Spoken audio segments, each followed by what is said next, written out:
El misterio de la fracción del pan, el origen de la Santa Misa.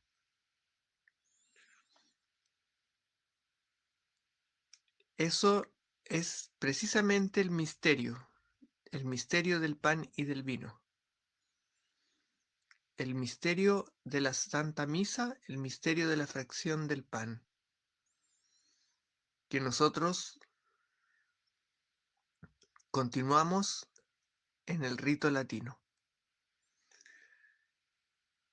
Porque así como se fracciona una vez, se repite.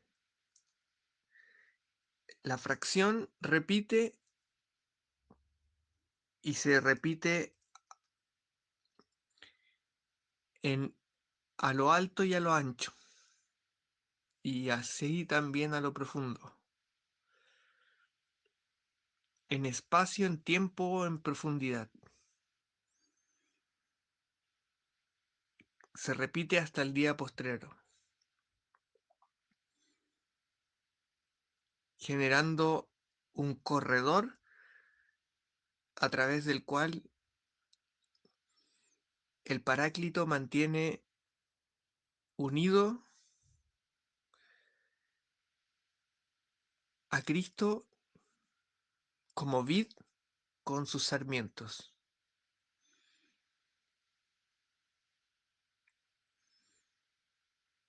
Entonces, todos podemos estar en Cristo.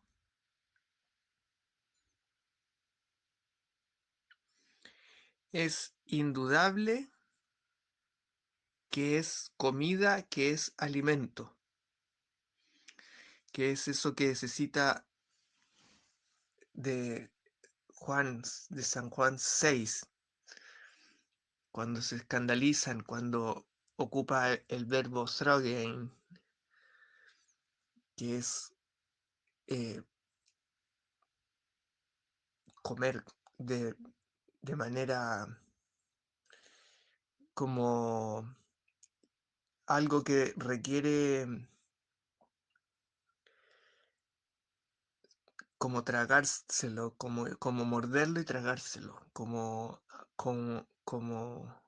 no es un comer, no es alimentarse como las personas se pueden alimentar poéticamente, no, ocupa una palabra que está en el Evangelio de San Juan en 6, que es "srogein",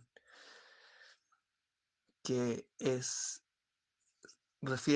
se usa solo para alimentos, que son alimentos comestibles, bebestibles, que requieren echárselo a la boca.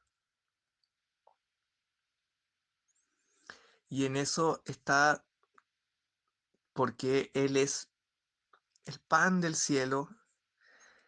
Él dice que sus padres comieron el pan que era el maná, pero murieron. Pero Él es el verdadero pan del cielo,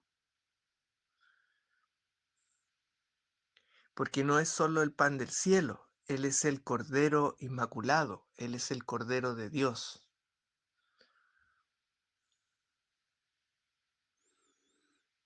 Entonces todo va confluyendo en la vid, en el corredor, en el camino recto. Entonces, un discurso, cualquier decir, cualquier imaginar, cualquier proyección que nosotros hagamos, pensemos y elaboremos en cualquier forma comunicativa de transmisión, de imagen, de escultura, de arquitectura, de canto, de todo orbita alrededor de, el, de la vid, del camino, del corredor, del logos que une,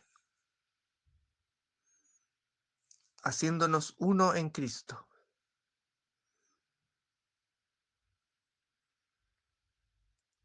De hecho, cuando Cristo anuncia que Él debe ir al Padre y va a dejar al Paráclito, que no los dejará huérfanos. Él dice que el Espíritu de verdad va a continuar el trabajo. Dice que quien a Él lo ama, cuida su palabra. Y el Espíritu de verdad continúa revelando. Y quien cuida su palabra y el Espíritu que sigue revelando van a continuar haciendo muchas más cosas que las que Él hizo.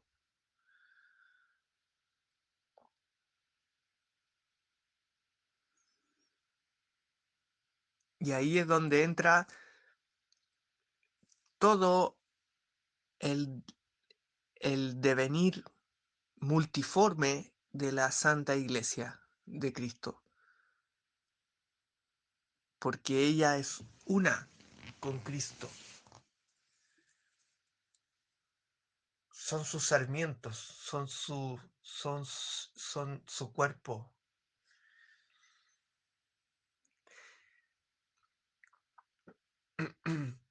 El hecho de que por ejemplo, se haya, ah, siempre se habla dentro de la cultura ilustrada, se suele hablar de Dios como lejano. Y cuando uno revisa los fundamentos filosóficos las bases argumentativas, las premisas de las teorías con las cuales nosotros nos movemos en las distintas ciencias del espíritu, por decirlo así, sobre todo, o incluso en las ciencias del método también, se toma la forma luterana, protestante, de pensar en Dios, que es la forma kantiana, como la fe en algo que está lejos.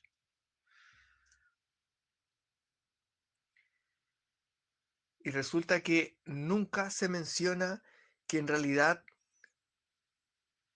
Dios nunca se ha ido.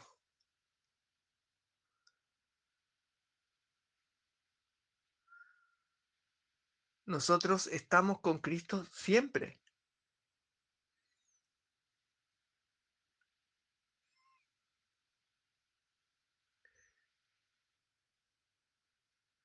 Nosotros no podemos hablar como que Dios está lejos. Dios está con nosotros.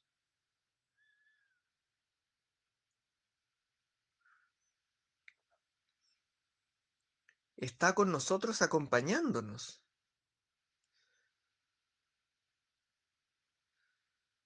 Tanto como en forma sacramental, para que nosotros podamos alimentar el alma, tanto como en forma sapiencial y amorosa, espiritual, es decir, en forma de Paráclito.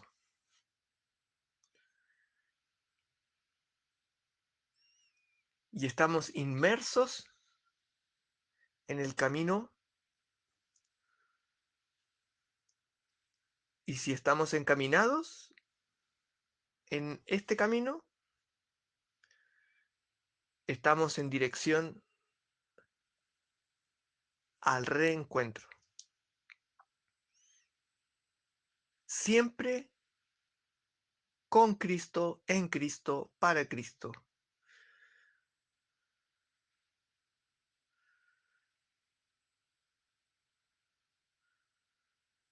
Nosotros podemos alejarnos, pero Él está ahí.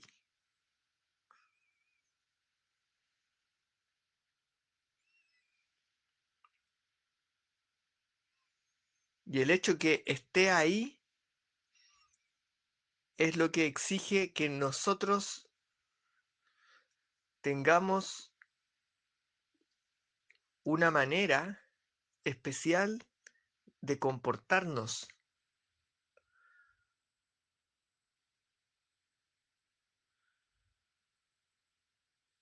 en atención a eso, en atención a Él. Y ahí todo se ordena, todo, todo toma sentido.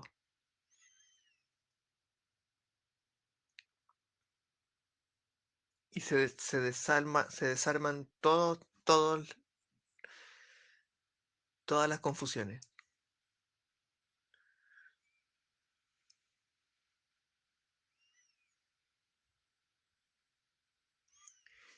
Entonces, estar inmerso en un mundo de confusión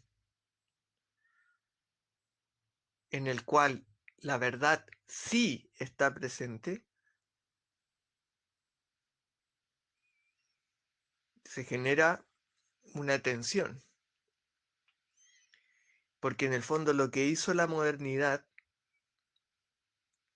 nosotros llamamos de construcción a lo que caricaturescamente hoy en día le llaman de construcción en el sentido post-estructuralista, pero la deconstrucción empezó, la destrucción como, porque deconstrucción viene del proyecto heideggeriano que se llama destrucción, y Derrida inventó la palabra deconstrucción a partir de la palabra destrucción que usaba Heidegger, como para suavizarla, para que no sonara tan fuerte.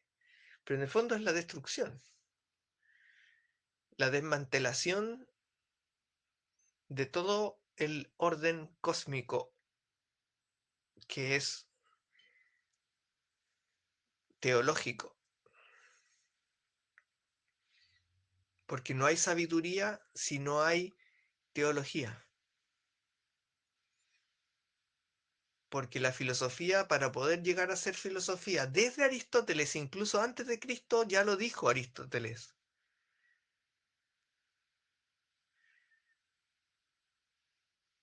La protefilosofía, la filosofía primera, la más alta, es la teología,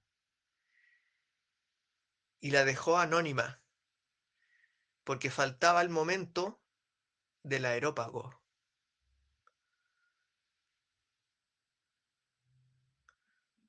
Cuando San Pablo llegó al areópago en Grecia, siglos después y siglos después de Aristóteles, y utilizó la imagen del Dios desconocido para instalar a Cristo.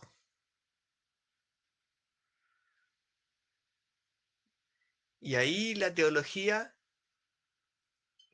empieza a tener nombre.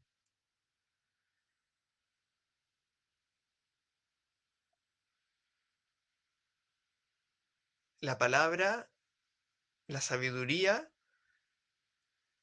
es el verbo que es Cristo, que es verbo de Dios, que es Dios.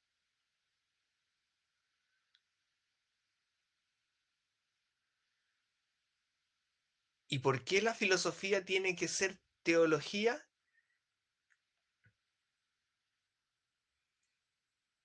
Aristóteles lo explica en términos de la usía y de los principios causales, que tiene que haber un principio sobrenatural,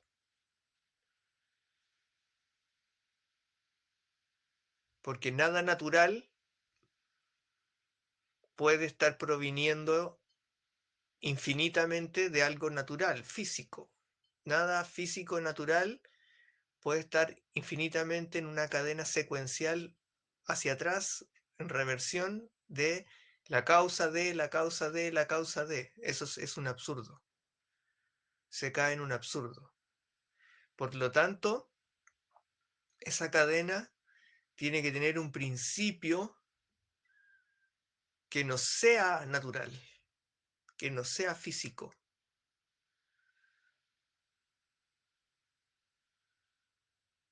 y que por lo tanto no sea corruptible y no sea efímero.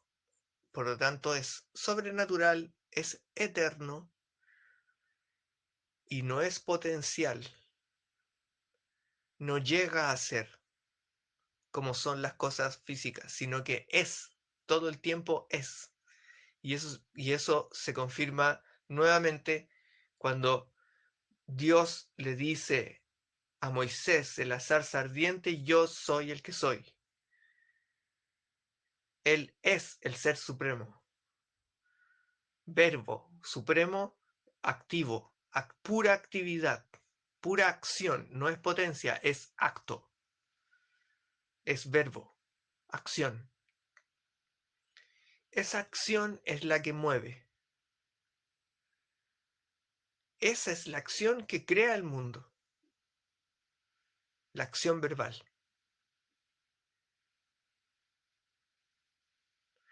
Y eso ya lo visualizó Aristóteles desde antes, pero no tenía nombre.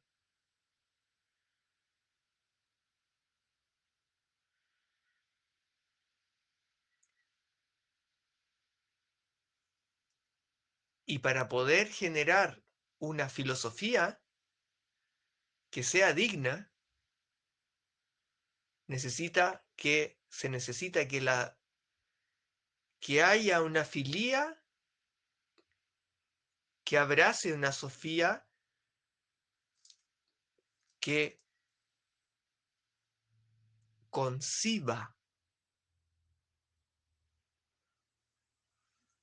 Tiene que haber una concepción.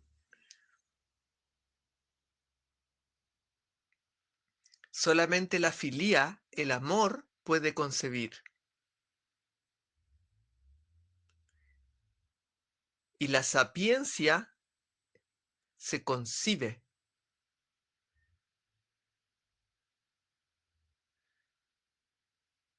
Es concepto. La concepción. Para que haya eso tiene que haber amor, tiene que haber filía. Por eso la sofía y la filía trabajan juntas. Y la filosofía depende de que haya ese movimiento. Y ese movimiento es espiritual. Porque una filosofía sin espíritu no es filosofía. Es una, es una antropología fraccionaria. Es, un, es una antropología limitada.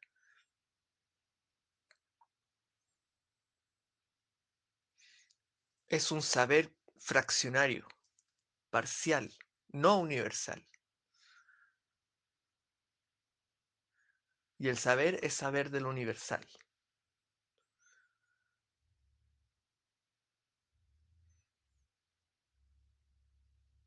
Por eso la filosofía necesita estar en un abrazo filial en el cual se permita heredar el testimonio constante del espíritu que anima, del verbo que transmite como definición, que es rico y fértil en definiciones, que se cuidan como sus formas de acuñarse, como de mostrar los sarmientos, sus creaciones. Es rico en creación.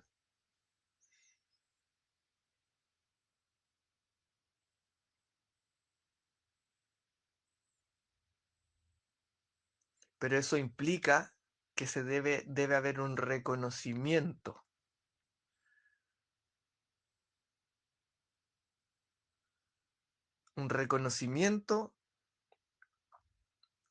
de el origen sobrenatural de aquella infinitud que nosotros vemos al hacer reflexión de la reflexión, al hacer autoconciencia.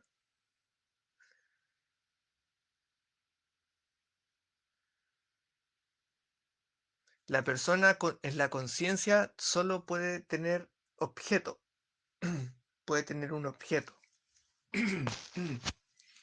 Se vuelve autoconsciente cuando se da cuenta que es un sí mismo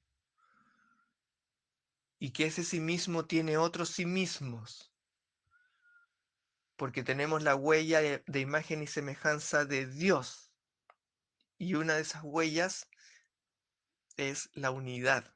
Somos uno, uno mismo. Y la unidad como huella de Dios nos permite reconocer entes, unidades,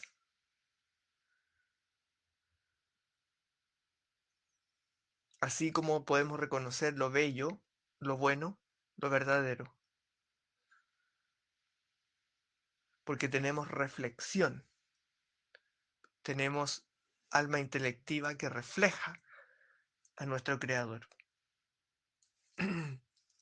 Y esa reflexión, cuando hace reflexión de la reflexión, descubre la infinitud. Y descubrir la infinitud es darse cuenta de que hay un Dios, de que hay una eternidad, de que hay un ser supremo, de que hay un absoluto.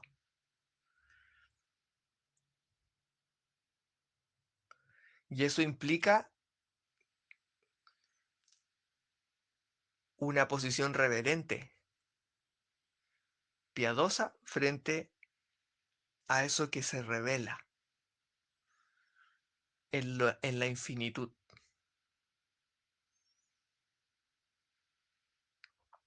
Porque la infinitud es desbordante y a nosotros se nos revela, por ejemplo, como imagen, como Trinidad, por ejemplo, como misterio de la Trinidad,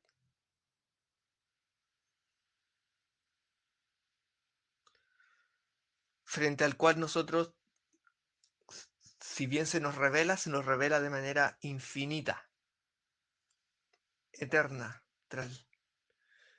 trascendente a nosotros. Y esa forma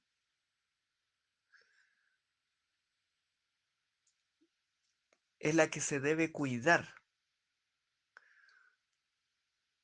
y transmitir como la herencia, lo más valioso, el original de donde se acuñan todas las criaturas, todas las creaciones, todas las posibilidades de ser.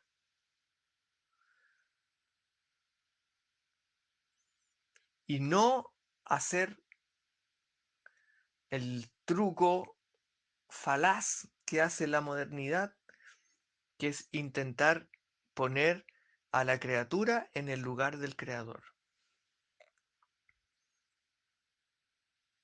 Y por el puro hecho de que nosotros podamos ser autoconscientes y darnos cuenta de que somos sí mismos, de que somos uno, darle a la criatura todas las propiedades del creador.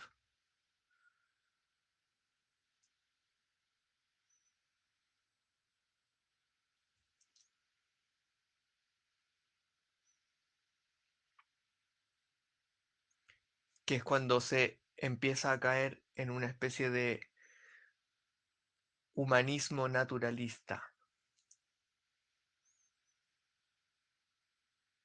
Eh, escudado en términos de creación de sistemas jurídicos y sistemas de legalidad humanos.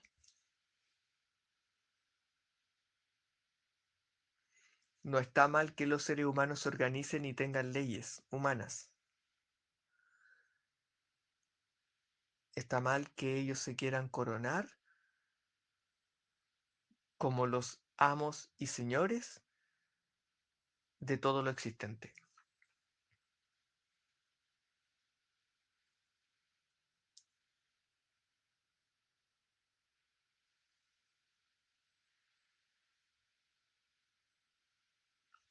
Por eso, reconocer que en realidad Dios está presente es una especie de recuperar la memoria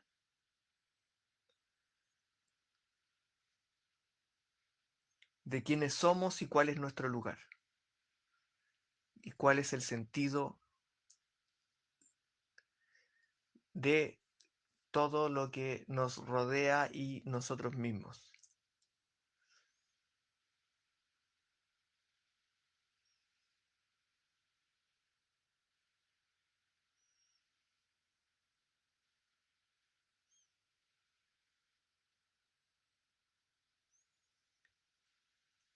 En síntesis, el misterio de la fracción del pan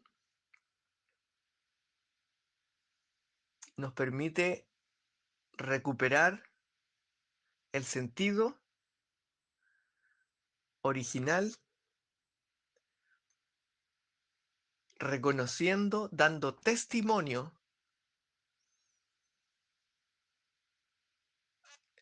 de que Dios se hace presente, está con nosotros, que nos podemos unir con Él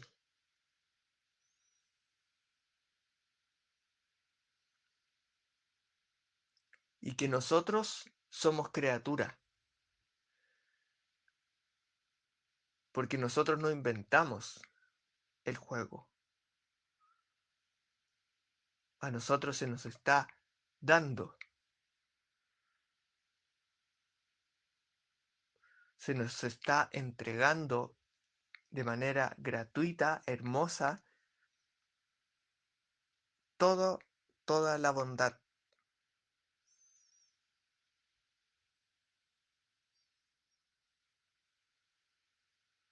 Y nosotros tenemos que ir a por ella.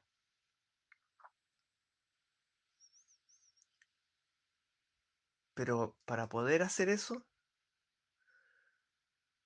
tenemos que ir dejando atrás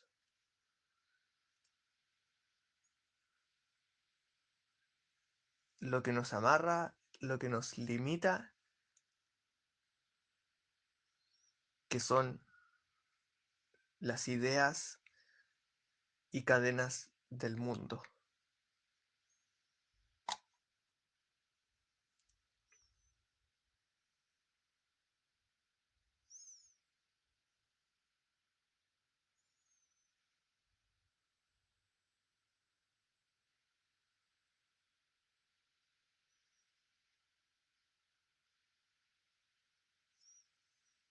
Es muy hermoso,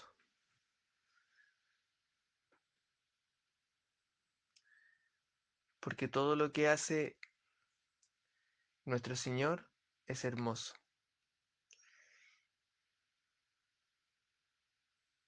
Y tener a nuestra madrecita que nos ayuda y nos toma la mano y nos devuelve al camino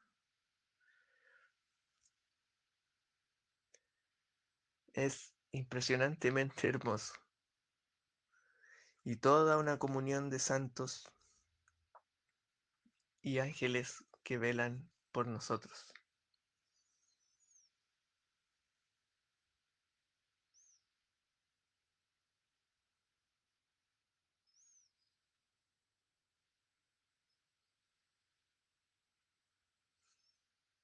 Así es que para todos un fuerte, fuerte abrazo en Cristo con María y nuestro Señor, que Dios los bendiga.